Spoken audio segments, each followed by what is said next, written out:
দুনিয়া উপার্জনের জন্য যত দুঃখ করবেন, আখিরাতের চিন্তা ততই আপনার অন্তর থেকে বেরিয়ে যাবে। রোজা, আল্লাহ তাআলা বলেছেন, রোজা ব্যতীত আদম সন্তানের প্রতিটি কাজই তার নিজের, অন্য কিন্তু রোজা আমার জন্যই, তাই আমি এর প্রতিদান দেব।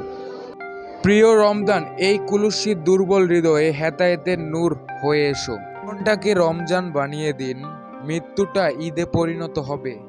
রোজা সুপারিশ করবে, রোজা বলবে, হে রব, আমি তাকে দিনে খাবার গ্রহণ করতে ও প্রবৃত্তির তাড়না মিটাতে বাধা দিয়েছি, অতএব তার ব্যাপারে এখন আমার শাফায়াত কবুল করো। অতঃপর সুপারিশ কবুল করা হবে। রমজান শুরু হলে আকাশের দরজাসমূহ খুলে দেওয়া হয়। অন্য এক বর্ণনায় আছে, জান্নাতের দরজাসমূহ খুলে দেওয়া হয়, জাহান্নামের দরজাসমূহ বন্ধ করে দেওয়া হয়, শয়তানকে শিকলবন্দি করা হয়।